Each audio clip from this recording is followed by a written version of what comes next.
بہتر ہے۔ روزوں کا مہینہ رمضان کا مہینہ ہے جس میں قرآن اول نازل ہوا، جو لوگوں کا رہنما ہے اور جس میں ہدایت کی کھلی نشانیاں ہیں اور جو حق و باطل کو الگ الگ کرنے والا ہے۔ تو جو کوئی تم میں سے اس مہینے میں موجود ہو چاہیے کہ پورے مہینے کے روزے رکھے، اور جو بیمار ہو یا سفر میں ہو تو دوسرے دنوں میں رکھ کر ان کا شمار پورا کر لے۔ اللہ تمہارے حق میں آسانی چاہتا ہے اور سختی نہیں چاہتا، اور یہ آسانی کا حکم اس لیے دیا گیا ہے کہ تم روزوں کا شمار پورا کر لو، اور اس احسان کے بدلے کہ اللہ نے تم کو ہدایت بخشی ہے تم اس کو بزرگی سے یاد کرو اور اس کا شکر کرو۔ اور اے پیغمبر، جب تم سے میرے بندے میرے بارے میں دریافت کریں تو کہہ دو کہ میں تو تمہارے پاس ہوں، جب کوئی پکارنے والا مجھے پکارتا ہے تو میں اس کی دعا قبول کرتا ہوں۔ تو ان کو چاہیے کہ میرے حکموں کو مانیں اور مجھ پر ایمان لائیں تاکہ نیک رستہ پائیں۔ روزوں کی راتوں میں تمہارے لیے اپنی عورتوں کے پاس جانا جائز کر دیا گیا ہے، وہ تمہاری پوشاک ہے اور تم ان کی پوشاک ہو۔ اللہ کو معلوم ہے کہ تم ان کے پاس جانے سے اپنے حق میں خیانت کرتے تھے، سو اس نے تم پر مہربانی کی اور تمہاری حرکات سے درگزر فرمائی۔ اب تم کو اختیار ہے کہ ان سے مباشرت کرو، اور اللہ نے جو چیز تمہارے لیے لکھ رکھی ہے یعنی اولاد، اس کو اللہ ہی سے طلب کرو، اور کھاؤ اور پیو یہاں تک کہ صبح کی سفید دھاری رات کی سیاہ دھاری سے الگ نظر آنے لگے، پھر روزہ رکھ کر رات تک پورا کرو۔ اور جب تم مسجدوں میں اعتکاف بیٹھے ہو تو ان سے مباشرت نہ کرو، یہ اللہ کی حدیں ہیں، ان کے پاس نہ جانا۔ اسی طرح اللہ اپنی آیتیں لوگوں کے سمجھانے کے لیے کھول کھول کر بیان فرماتا ہے تاکہ وہ پرہیزگار بنے۔ اور ایک دوسرے کا مال ناحق نہ کھاؤ اور نہ اس کو رشوتاً حاکموں کے پاس پہنچاؤ، تاکہ لوگوں کے مال کا کچھ حصہ ناجائز طور پر نہ کھا جاؤ، اور اسے تم جانتے بھی ہو۔ اے محمد صلی اللہ علیہ وآلہ وسلم، لوگ تم سے نئے چاند کے بارے میں دریافت کرتے ہیں کہ گھٹتا بڑھتا کیوں ہے؟ کہہ دو کہ وہ لوگوں کے کاموں کی میادیں اور حج کے وقت معلوم ہونے کا ذریعہ ہے، اور نیکی اس بات میں نہیں کہ احرام کی حالت میں گھروں میں ان کے پچھواڑے کی طرف سے آؤ، بلکہ نیکوکار وہ ہے جو پرہیزگار ہو اور گھروں میں ان کے دروازوں سے آیا کرو، اور اللہ سے ڈرتے رہو تاکہ نجات پاؤ۔ اور جو لوگ تم سے لڑتے ہیں تم بھی اللہ کی راہ میں ان سے لڑو، مگر زیادتی نہ کرنا، کہ اللہ زیادتی کرنے والوں کو دوست نہیں رکھتا۔ اور ان کو جہاں پاؤ قتل کر دو، اور جہاں سے انہوں نے تم کو نکالا ہے یعنی مکے سے، وہاں سے تم بھی ان کو نکال دو۔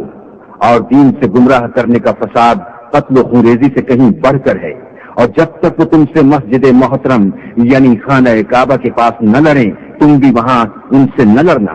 ہاں اگر وہ تم سے لڑیں تو تم ان کو قتل کر ڈالو، کافروں کی یہی سزا ہے۔ اور اگر وہ باز آ جائیں تو اللہ بخشنے والا اور رحم کرنے والا ہے۔ اور ان سے اس وقت تک لڑتے رہنا کہ فساد نابود ہو جائے اور ملک میں اللہ ہی کا دین ہو جائے، اور اگر وہ فساد سے باز آ جائیں تو ظالموں کے سوا کسی پر زیادتی نہیں کرنی چاہیے۔ ادب کا مہینہ ادب کے مہینے کے مقابل ہے، اور ادب کی چیزیں ایک دوسرے کا بدلہ ہیں۔ بس اگر کوئی تم پر زیادتی کرے تو جیسی زیادتی وہ تم پر کرے ویسی ہی تم اس پر کرو، اور اللہ سے ڈرتے رہو اور جان رکھو کہ اللہ ڈرنے والوں کے ساتھ ہے۔ اور اللہ کی راہ میں مال خرچ کرو اور اپنے آپ کو ہلاکت میں نہ ڈالو، اور نیکی کرو، بے شک اللہ نیکی کرنے والوں کو دوست رکھتا ہے۔ اور اللہ کی خوشنودی کے لیے حج اور عمرے کو پورا کرو، اور اگر رستے میں روک لیے جاؤ تو جیسی قربانی میسر ہو کر دو، اور جب تک قربانی اپنے مقام پر نہ پہنچ جائے سر نہ منڈواؤ۔ اور اگر کوئی تم میں بیمار ہو یا اس کے سر میں کسی طرح کی تکلیف ہو تو اگر وہ سر منڈوا لے تو اس کے بدلے روزے رکھے یا صدقہ دے یا قربانی کرے۔ پھر جب تکلیف دور ہو کر تم مطمئن ہو جاؤ تو جو تم نے حج کے وقت تک عمرے سے فائدہ اٹھانا چاہے وہ جیسی قربانی میسر ہو کرے، اور جس کو قربانی نہ ملے وہ 3 روزے ایام حج میں رکھے، اور 7 جب واپس ہو۔ یہ پورے 10 ہوئے۔ یہ حکم اس شخص کے لیے ہے جس کے اہل و عیال مکے میں نہ رہتے ہوں۔ اور اللہ سے ڈرتے رہو اور جان رکھو کہ اللہ سخت عذاب دینے والا ہے۔ حج کے مہینے معین ہیں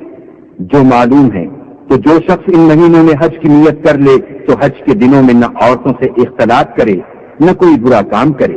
اور نہ کسی سے جھگڑے، اور جو نیک کام تم کرو گے وہ اللہ کو معلوم ہو جائے گا، اور زاد راہ یعنی رستے کا خرچ ساتھ لے جاؤ، کیونکہ بہتر فائدہ زاد راہ کا پرہیزگاری ہے، اور اے اہل عقل مجھ سے ڈرتے رہو۔ اس کا تمہیں کچھ گناہ نہیں کہ حج کے دنوں میں بذریعہ تجارت اپنے پروردگار سے روزی طلب کرو، اور جب عرفات سے واپس ہونے لگو تو مشعر حرام یعنی مزدلفے میں اللہ کا ذکر کرو، اور اس طرح ذکر کرو جس طرح اس نے تم کو سکھایا، اور اس سے پیشتر تم لوگ ان طریقوں سے محض نا واقف تھے۔ پھر جہاں سے اور لوگ واپس ہوں وہیں سے تم بھی واپس ہو، اور اللہ سے بخشش مانگو، بے شک اللہ بخشنے والا اور رحمت کرنے والا ہے۔ پھر جب حج کے تمام ارکان پورے کر چکو تو مینا میں اللہ کو یاد کرو جس طرح اپنے باپ دادا کو یاد کیا کرتے تھے، بلکہ اس سے بھی زیادہ۔ اور بعض لوگ ایسے ہیں جو اللہ سے التجا کرتے ہیں کہ اے پروردگار ہم کو جو دینا ہے دنیا ہی میں عنایت کر، ایسے لوگوں کا آخرت میں کچھ حصہ نہیں۔ اور بعض ایسے ہیں کہ دعا کرتے ہیں کہ پروردگار ہم کو دنیا میں بھی نعمت عطا فرما اور آخرت میں بھی نعمت بخشیو، اور دوزخ کے عذاب سے محفوظ رکھیو۔ یہی لوگ ہیں جن کے لیے ان کے کاموں کا حصہ یعنی اجر نیک تیار ہے،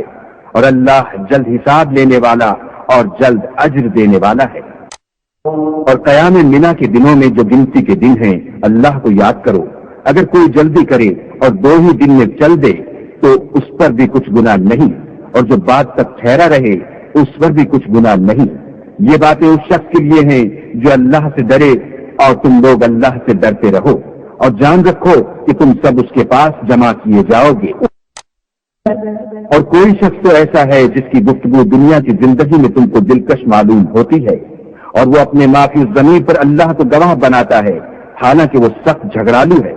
اور جب پیچھ پھیر کر چلا جاتا ہے تو زمین میں دوڑتا پھرتا ہے تاکہ اس میں فتنہ انگیزی کرے اور کھیتی کو برباد اور انسانوں اور حیوانوں کی نسل کو نابود کر دے، اور اللہ فتنہ انگیزی کو پسند نہیں کرتا۔ اور جب اس سے کہا جاتا ہے کہ اللہ سے خوف کر تو غرور اس کو گناہ میں پھنسا دیتا ہے،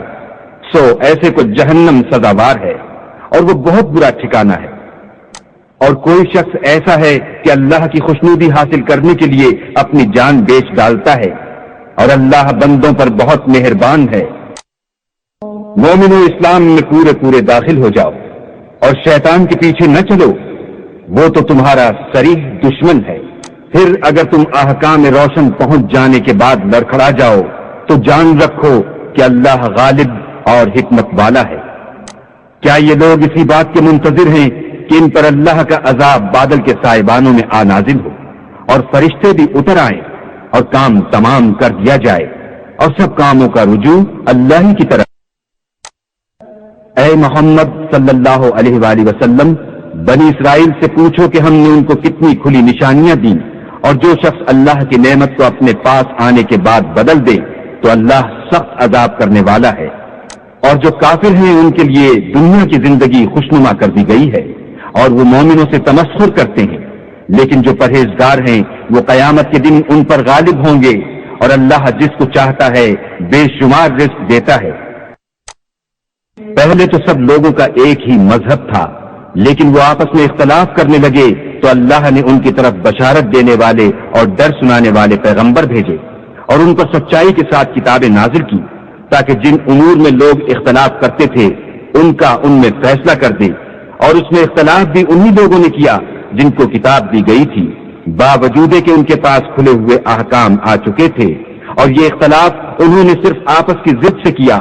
تو جس امر حق میں وہ اختلاف کرتے تھے اللہ نے اپنی مہربانی سے مومنوں کو اس کی راہ دکھا دی،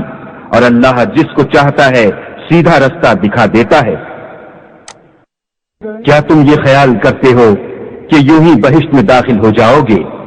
اور ابھی تم کو پہلے لوگوں کی سی مشکلیں تو پیش آئی ہی نہیں، ان کو بڑی بڑی سختیاں اور تکلیفیں پہنچی،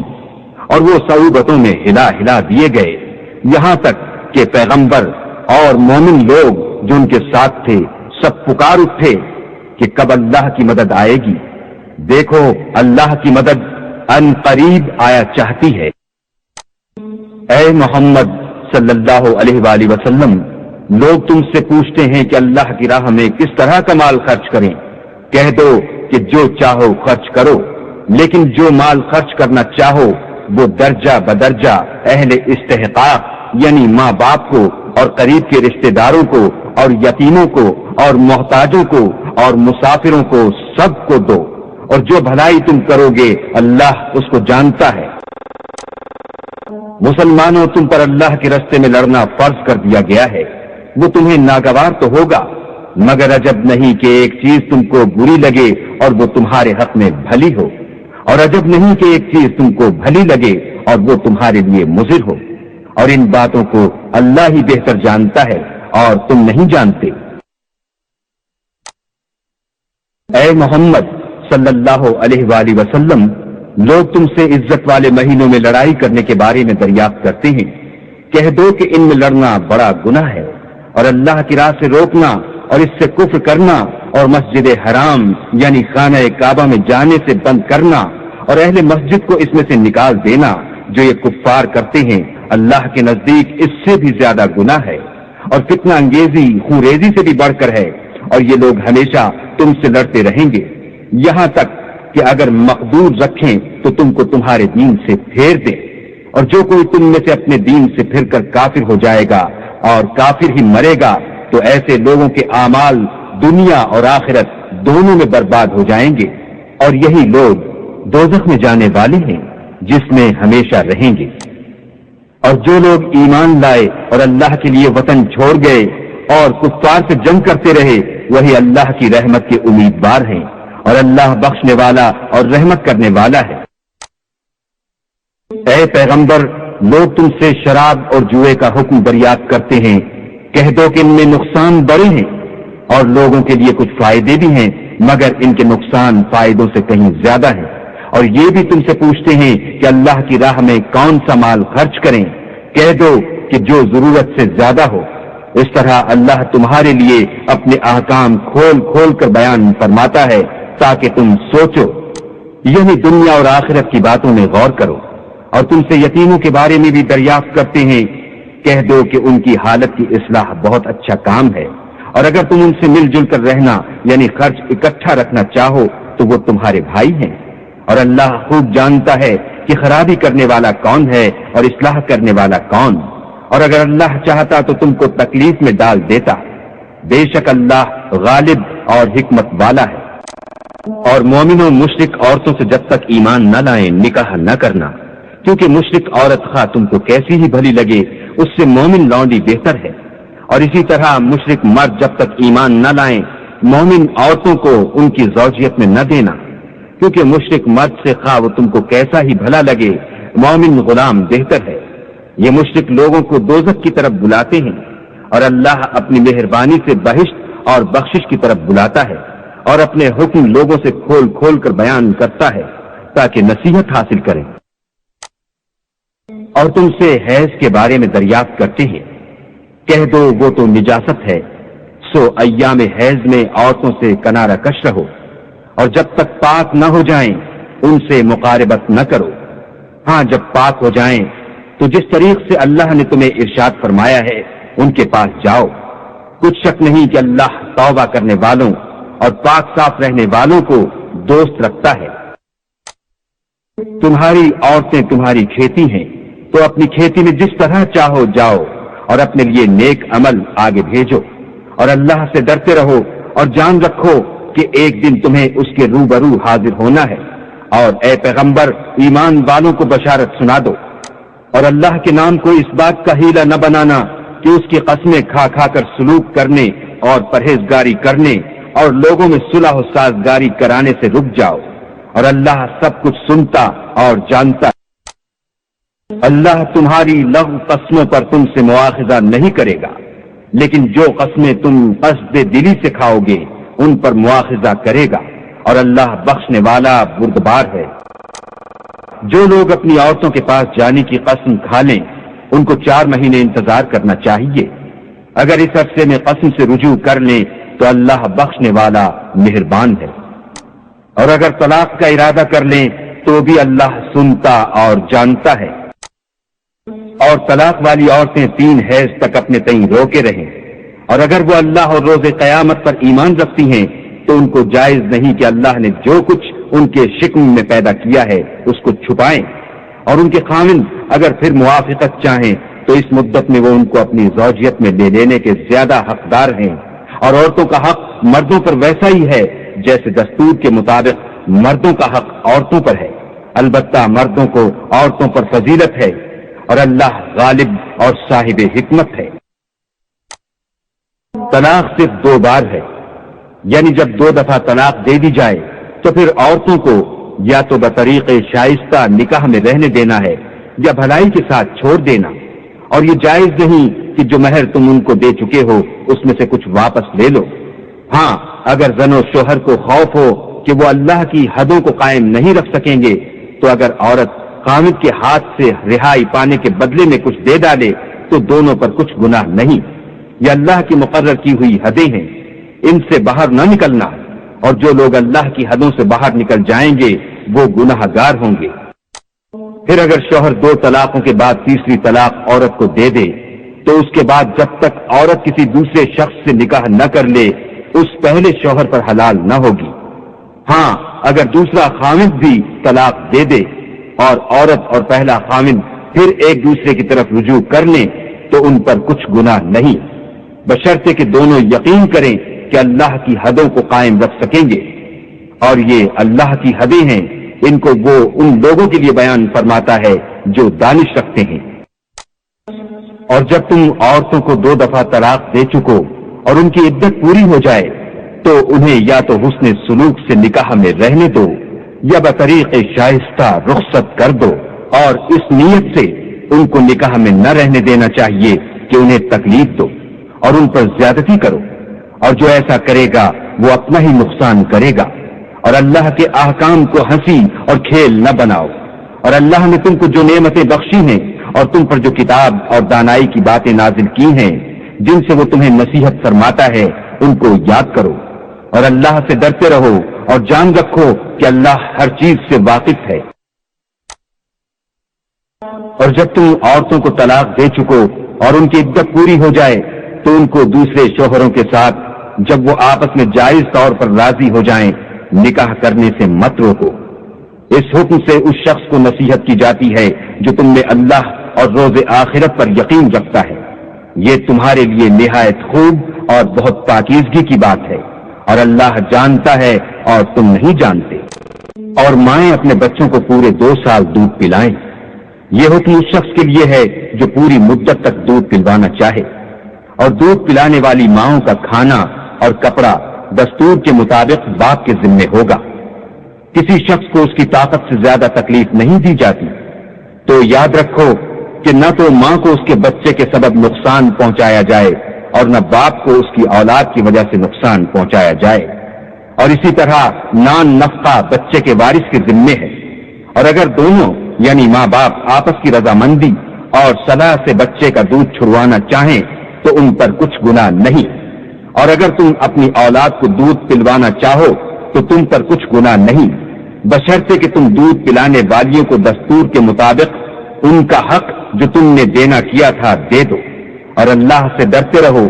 اور جان رکھو کہ جو کچھ تم کرتے ہو اللہ اس کو دیکھ رہا ہے۔ اور جو لوگ تم میں سے مر جائیں اور عورتیں چھوڑ جائیں تو عورتیں 4 مہینے اور 10 دن اپنے آپ کو روکے رہیں، اور جب یہ عدت پوری کر چکیں اور اپنے حق میں پسندیدہ کام یعنی نکاح کر لیں تو تم پر کچھ گناہ نہیں، اور اللہ تمہارے سب کاموں سے واقف ہے۔ اگر تم کنائے کی باتوں میں عورتوں کو نکاح کا پیغام بھیجو یا نکاح کی خواہش کو اپنے دلوں میں مخفی رکھو تو تم پر کچھ گناہ نہیں، اللہ کو معلوم ہے کہ تم ان سے نکاح کا ذکر کرو گے مگر ایام عدت میں، اس کے سوا کہ دستور کے مطابق کوئی بات کہہ دو، پوشیدہ طور پر ان سے قول و قرار نہ کرنا، اور جب تک عدت پوری نہ ہو لے نکاح کا پختہ ارادہ نہ کرنا، اور جان رکھو کہ جو کچھ تمہارے دلوں میں ہے اللہ کو سب معلوم ہے، تو اس سے ڈرتے رہو اور جان رکھو کہ اللہ بخشنے والا اور حلم والا ہے۔ اور اگر تم عورتوں کو ان کے پاس جانے یا ان کا مہر مقرر کرنے سے پہلے طلاق دے دو تو تم پر کچھ گناہ نہیں، ہاں ان کو دستور کے مطابق کچھ خرچ ضرور دو، یعنی مقدور والا اپنے مقدور کے مطابق دے اور تنگ دست اپنی حیثیت کے مطابق۔ نیک لوگوں پر یہ ایک طرح کا حق ہے۔ اور اگر تم عورتوں کو ان کے پاس جانے سے پہلے طلاق دے دو لیکن مہر مقرر کر چکے ہو تو آدھا مہر دینا ہوگا۔ ہاں اگر عورتیں مہر بخش دیں یا مرد جن کے ہاتھ میں عقد نکاح ہے اپنا حق چھوڑ دیں اور پورا مہر دے دیں تو ان کو اختیار ہے۔ اور اگر تم مرد لوگ ہی اپنا حق چھوڑ دو تو یہ پرہیزگاری کی بات ہے۔ اور آپس میں بھلائی کرنے کو فراموش نہ کرنا، کچھ شک نہیں کہ اللہ تمہارے سب کاموں کو دیکھ رہا ہے۔ مسلمانوں سب نمازیں خصوصاً بیچ کی نماز یعنی نماز عصر پورے التزام کے ساتھ ادا کرتے رہو اور اللہ کے آگے ادب سے کھڑے رہا کرو۔ اگر تم خوف کی حالت میں ہو تو پیادے یا سوار جس حال میں ہو نماز پڑھ لو، پھر جب امن و اطمینان ہو جائے تو جس طریق سے اللہ نے تم کو سکھایا ہے جو تم پہلے نہیں جانتے تھے اللہ کو یاد کیا کرو۔ اور جو لوگ تم میں سے مر جائیں اور عورتیں چھوڑ جائیں وہ اپنی عورتوں کے حق میں وصیت کر جائیں کہ ان کو 1 سال تک خرچ دیا جائے اور گھر سے نہ نکالی جائے۔ ہاں اگر وہ خود گھر سے چلی جائیں اور اپنے حق میں پسندیدہ کام یعنی نکاح کر لیں تو تم پر کچھ گناہ نہیں، اور اللہ زبردست حکمت والا ہے۔ اور مطلقہ عورتوں کو بھی دستور کے مطابق نان و نفقہ دینا چاہیے، پرہیزگاروں پر یہ بھی حق ہے۔ اسی طرح اللہ اپنے احکام تمہارے لیے بیان فرماتا ہے تاکہ تم سمجھو۔ بھلا تم نے ان لوگوں کو نہیں دیکھا جو شمار میں ہزاروں ہی تھے اور موت کے ڈر سے اپنے گھروں سے نکل بھاگے تھے، تو اللہ نے ان کو حکم دیا کہ مر جاؤ، پھر ان کو زندہ بھی کر دیا۔ کچھ شک نہیں کہ اللہ لوگوں پر مہربانی رکھتا ہے، لیکن اکثر لوگ شکر نہیں کرتے۔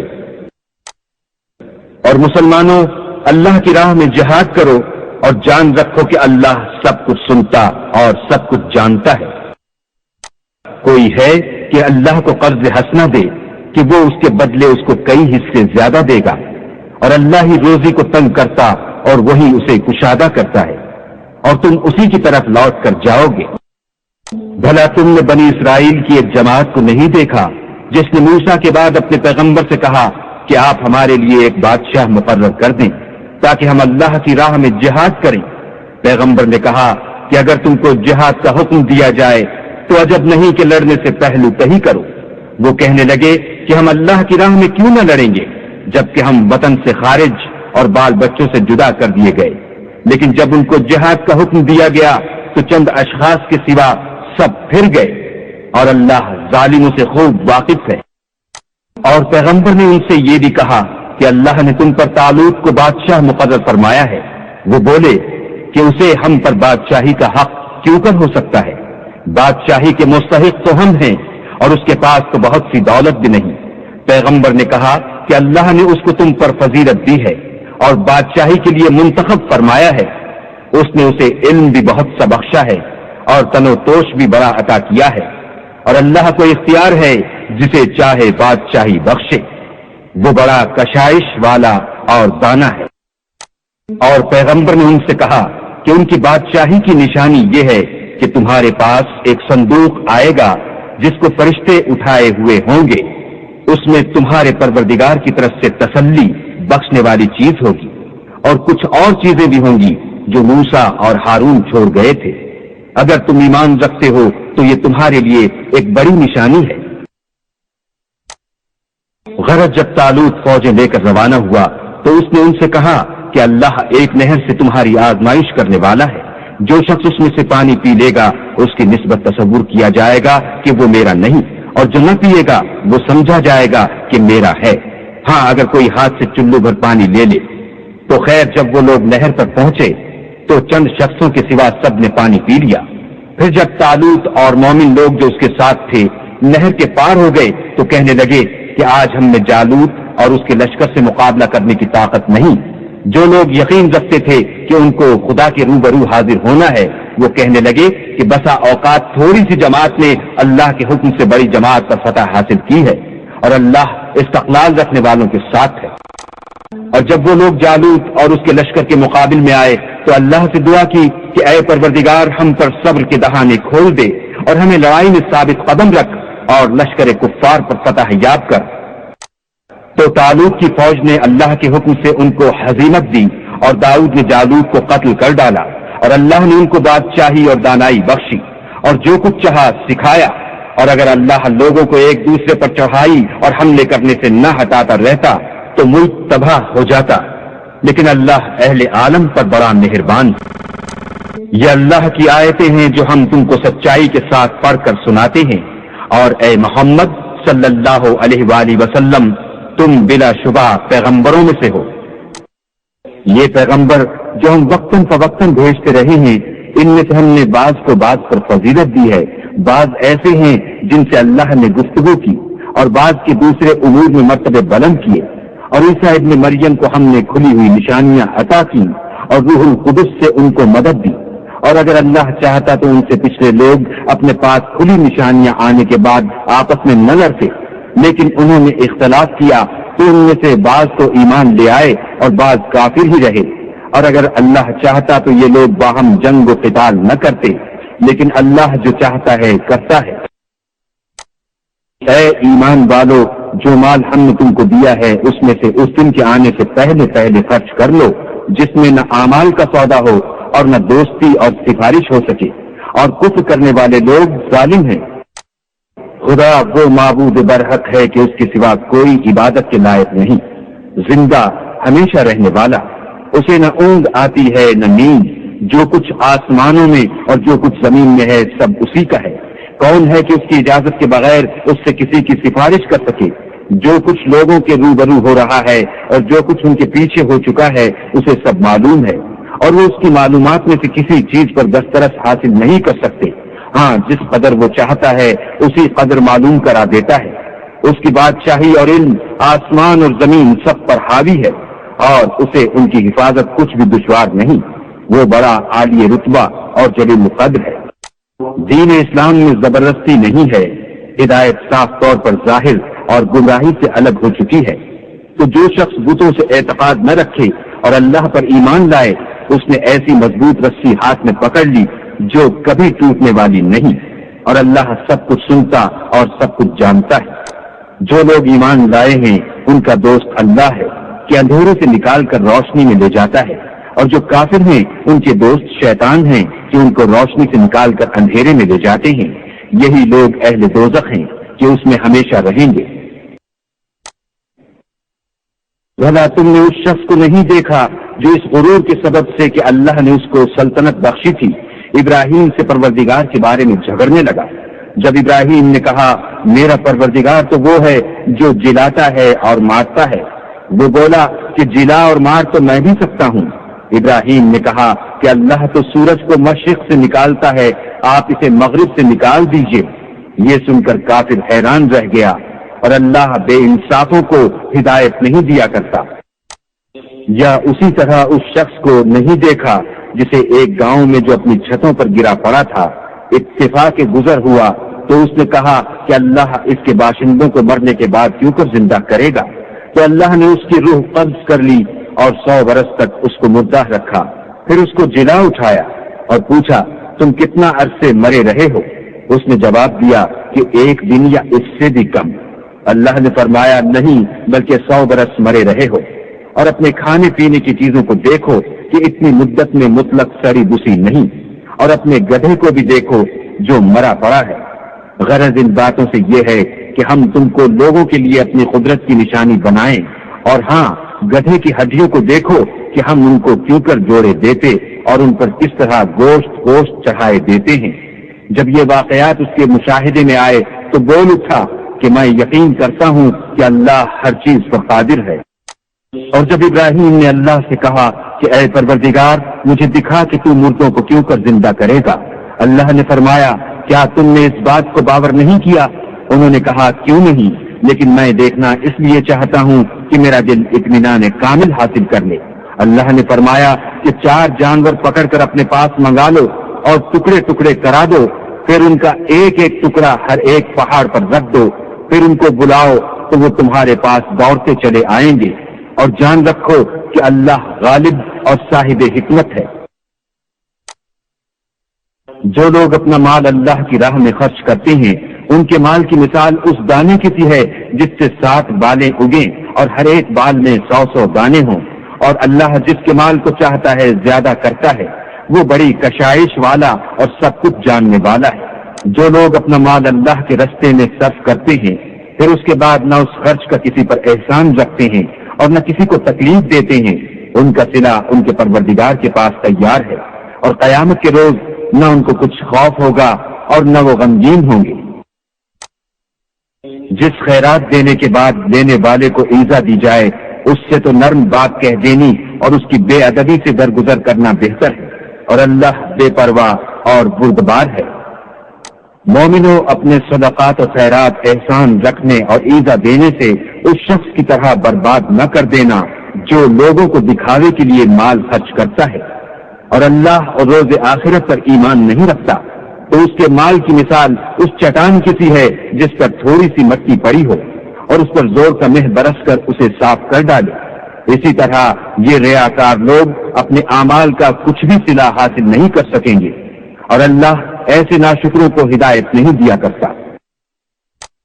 اور جو لوگ اللہ کی خوشنودی حاصل کرنے کے لیے اور خلوص نیت سے اپنا مال خرچ کرتے ہیں ان کی مثال ایک باغ کی سی ہے جو اونچی جگہ پر واقع ہو، جب اس پر مہ پڑے تو دگنا پھل لائے، اور اگر مہ نہ بھی پڑے تو خیر خوار ہی صحیح، اور اللہ تمہارے کاموں کو دیکھ رہا ہے۔ بھلا تم میں کوئی یہ چاہتا ہے کہ اس کا کھجوروں اور انگوروں کا باغ ہو جس میں نہریں بہ رہی ہوں اور اس میں اس کے لیے ہر قسم کے میوے موجود ہوں، اور اسے بڑھاپا آ پکڑے اور اس کے ننھے ننھے بچے بھی ہوں، تو ناگہاں اس باغ پر آگ کا بھرا ہوا بگولا چلے اور وہ جل کر راکھ کا ڈھیر ہو جائے۔ اس طرح اللہ تم سے اپنی آیتیں کھول کھول کر بیان فرماتا ہے تاکہ تم سوچو اور سمجھو۔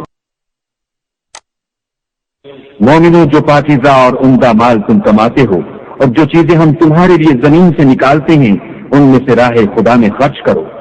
اور بری اور ناپاک چیزیں دینے کا قصد نہ کرنا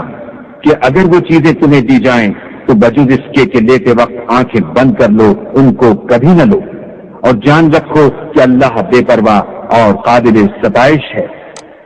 اور دیکھنا، شیطان کا کہا نہ ماننا وہ تمہیں تنگدستی کا خوف دلاتا اور بے حیائی کے کام کرنے کو کہتا ہے، اور اللہ تم سے اپنی بخشش اور رحمت کا وعدہ کرتا ہے، اور اللہ بڑی کشائش والا اور سب کچھ جاننے والا ہے۔ وہ جس کو چاہتا ہے دانائی بخشتا ہے، اور جس کو دانائی ملی بے شک اس کو بڑی نعمت ملی، اور نصیحت تو وہی لوگ قبول کرتے ہیں جو عقل مند ہیں۔ اور تم اللہ کی راہ میں جس طرح کا خرچ کرو یا کوئی نذر مانو، اللہ اس کو جانتا ہے اور ظالموں کا کوئی مددگار نہیں۔ اگر تم خیرات ظاہر دو تو وہ بھی خوب ہے، اور اگر پوشیدہ دو اور دو بھی اہل حاجت کو تو وہ خوب تر ہے، اور اس طرح کا دینا تمہارے گناہوں کو بھی دور کر دے گا، اور اللہ کو تمہارے سب کاموں کی خبر ہے۔ اے محمد صلی اللہ علیہ وآلہ وسلم، تم ان لوگوں کی ہدایت سے ذمہ دار نہیں ہو بلکہ اللہ ہی جس کو چاہتا ہے ہدایت بخشتا ہے۔ اور مومنو، تم جو مال خرچ کرو گے تو اس کا فائدہ تمہیں کو ہے، اور تم تو جو خرچ کرو گے خدا کی خوشنودی کے لیے کرو گے، اور جو مال تم خرچ کرو گے وہ تمہیں پورا پورا دے دیا جائے گا اور تمہارا کچھ نقصان نہیں کیا جائے گا۔ اور ہاں، تم جو خرچ کرو گے تو ان حاجت مندوں کے لیے جو اللہ کی راہ میں رکے بیٹھے ہیں اور ملک میں کسی طرف جانے کی طاقت نہیں رکھتے اور مانگنے سے آر رکھتے ہیں، یہاں تک کہ نہ مانگنے کی وجہ سے ناواقف شخص ان کو غنی خیال کرتا ہے، اور تم قیافے سے ان کو صاف پہچان لو کہ حاجت مند ہیں اور شرم کے سبب لوگوں سے منہ پھوڑ کر اور لپٹ کر نہیں مانگ سکتے۔ اور تم جو مال خرچ کرو گے کچھ شک نہیں کہ اللہ اس کو جانتا ہے۔ جو لوگ اپنا مال ذات اور دین اور پوشیدہ اور ظاہر راہ خدا میں خرچ کرتے رہتے ہیں ان کا صلہ پروردگار کے پاس ہے، اور ان کو قیامت کے دن نہ کسی طرح کا خوف ہوگا اور نہ غم۔ جو لوگ سود کھاتے ہیں وہ قبروں سے اس طرح حواس باختہ اٹھیں گے جیسے کسی کو جن نے لپٹ کر دیوانہ بنا دیا ہو، یہ اس لیے کہ وہ کہتے ہیں کہ سود بیچنا بھی تو نفع کے لحاظ سے ویسا ہی ہے جیسے سود لینا، حالانکہ سودے کو خدا نے حلال کیا ہے اور سود کو حرام۔ تو جس شخص کے پاس اللہ کی نصیحت پہنچی اور وہ سود لینے سے باز آ گیا تو جو پہلے ہو چکا وہ اس کا اور قیامت میں اس کا معاملہ اللہ کے سپرد۔ اور جو پھر لینے لگا تو ایسے لوگ دوزخی ہیں کہ ہمیشہ دوزخ میں جلتے رہیں گے۔ اللہ سود کو نابود یعنی بے برکت کرتا اور خیرات کی برکت کو بڑھاتا ہے، اور اللہ کسی ناشکرے گناہ گار کو دوست نہیں رکھتا۔ جو لوگ ایمان لائے اور نیک عمل کرتے اور نماز پڑھتے اور زکوٰۃ دیتے رہے، ان کو ان کے کاموں کا صلہ اللہ کے ہاں ملے گا، اور قیامت کے دن ان کو نہ کچھ خوف ہوگا اور نہ وہ غمناک ہوں گے۔ مومنو، اللہ سے ڈرو، اور اگر ایمان رکھتے ہو تو جتنا سود باقی رہ گیا ہے اس کو چھوڑ دو۔ اگر ایسا نہ کرو گے تو خبردار ہو جاؤ کہ تم اللہ اور رسول سے جنگ کرنے کے لیے تیار ہوتے ہو، اور اگر توبہ کر لو گے اور سود چھوڑ دو گے تو تم کو اپنی اصل رقم لینے کا حق ہے، جس میں نہ اوروں کا نقصان اور نہ تمہارا نقصان۔ اور اگر قرض لینے والا تنگ دست ہو تو اسے کشائش کے حاصل ہونے تک مہلت دو، اور اگر زر قرض بخش دو تو وہ تمہارے لیے زیادہ اچھا ہے، بشرطے کہ سمجھو۔ اور اس دن سے ڈرو جبکہ تم اللہ کے حضور میں لوٹ کر جاؤ گے، اور ہر شخص اپنے اعمال کا پورا پورا بدلہ پائے گا، اور کسی کو کچھ نقصان نہ ہوگا۔ مومنو، جب تم آپس میں کسی میعاد معین کے لیے قرض کا معاملہ کرنے لگو تو اس کو لکھ لیا کرو، اور لکھنے والا تم میں کسی کا نقصان نہ کرے بلکہ انصاف سے لکھے۔ نیز لکھنے والا جیسا اللہ نے اسے سکھایا ہے لکھنے سے انکار بھی نہ کرے، اور دستاویز لکھ دے، اور جو شخص قرض لے وہی دستاویز کا مضمون بول کر لکھوائے، اور اللہ سے کہ اس کا مالک ہے خوف کرے، اور زر قرض میں سے کچھ کم نہ لکھوائے۔ اور اگر قرض لینے والا بے عقل یا ضعیف ہو یا مضمون لکھوانے کی قابلیت نہ رکھتا ہو تو جو اس کا ولی ہو وہ انصاف کے ساتھ مضمون لکھوائے، اور اپنے میں سے 2 مردوں کو ایسے معاملے کے لیے گواہ کر لیا کرو، اور اگر 2 مرد نہ ہوں تو 1 مرد اور 2 عورتیں جن کو تم گواہ پسند کرو کافی ہیں، کہ اگر ان میں سے ایک بھول جائے گی تو دوسری اسے یاد دلا دے گی۔ اور جب گواہ گواہی کے لیے طلب کیے جائیں تو انکار نہ کریں، اور قرض تھوڑا ہو یا بہت اس کے دستاویز کے لکھنے لکھانے میں کاہلی نہ کرنا۔ یہ بات اللہ کے نزدیک نہایت قرین انصاف ہے، اور شہادت کے لیے بھی یہ بہت درست طریقہ ہے، اس سے تم کو کسی طرح کا شک و شبہ بھی نہیں پڑے گا۔ ہاں، اگر سودا دست بدست ہو جو تم آپس میں لیتے دیتے ہو تو اگر ایسے معاملے کی دستاویز نہ لکھو تو تم پر کچھ گناہ نہیں، اور جب خرید و فروخت کیا کرو تو بھی گواہ کر لیا کرو، اور کاتب دستاویز اور گواہ معاملہ کرنے والوں کا کسی طرح کا نقصان نہ کریں۔ اگر تم لوگ ایسا کرو تو یہ تمہارے لیے گناہ کی بات ہے، اور اللہ سے ڈرو اور دیکھو کہ وہ تم کو کیسی مفید باتیں سکھاتا ہے، اور اللہ ہر چیز سے واقف ہے۔ اور اگر تم سفر پر ہو اور دستاویز لکھنے والا نہ مل سکے تو کوئی چیز رہن با قبضہ رکھ کر قرض لے لو، اور اگر کوئی کسی کو امین سمجھے یعنی رہن کے بغیر قرض دے دے تو امانت دار کو چاہیے کہ صاحب امانت کی امانت ادا کر دے، اور اللہ سے جو اس کا پروردگار ہے ڈرے، اور دیکھنا شہادت کو مت چھپانا، جو اس کو چھپائے گا وہ دل کا گناہگار ہوگا، اور اللہ تمہارے سب کاموں سے واقف ہے۔ جو کچھ آسمانوں میں اور جو کچھ زمین میں ہے سب اللہ ہی کا ہے۔ تم اپنے دلوں کی بات کو ظاہر کرو گے تو اور چھپاؤ گے تو اللہ تم سے اس کا حساب لے گا، پھر وہ جسے چاہے مغفرت کرے اور جسے چاہے عذاب دے، اور اللہ ہر چیز پر قادر ہے۔ رسول اس کتاب پر جو ان کے پروردگار کی طرف سے ان پر نازل ہوئی ایمان رکھتے ہیں، اور مومن بھی سب اللہ پر اور اس کے فرشتوں پر اور اس کی کتابوں پر اور اس کے پیغمبروں پر ایمان رکھتے ہیں، اور کہتے ہیں کہ ہم اس کے پیغمبروں سے کسی میں کچھ فرق نہیں کرتے، اور وہ اللہ سے عرض کرتے ہیں کہ ہم نے تیرا حکم سنا اور قبول کیا۔ اے پروردگار، ہم تیری بخشش مانگتے ہیں اور تیری ہی طرف لوٹ کر جانا ہے۔ اللہ کسی شخص کو اس کی طاقت سے زیادہ تکلیف نہیں دیتا، اچھے کام کرے گا تو اس کو ان کا فائدہ ملے گا، برے کرے گا تو اسے ان کا نقصان پہنچے گا۔ اے پروردگار، اگر ہم سے بھول یا چوک ہو گئی ہو تو ہم سے مواخذہ نہ کیجو۔ اے پروردگار، ہم پر ایسا بوجھ نہ ڈالیو جیسا تو نے ہم سے پہلے لوگوں پر ڈالا تھا۔ اے پروردگار، جتنا بوجھ اٹھانے کی ہم نے طاقت نہیں اتنا ہمارے سر پر نہ رکھیو، اور اے پروردگار ہمارے گناہوں سے درگزر کر اور ہمیں بخش دے اور ہم پر رحم فرما، تو ہی ہمارا مالک ہے اور ہم کو کافروں پر غالب کر۔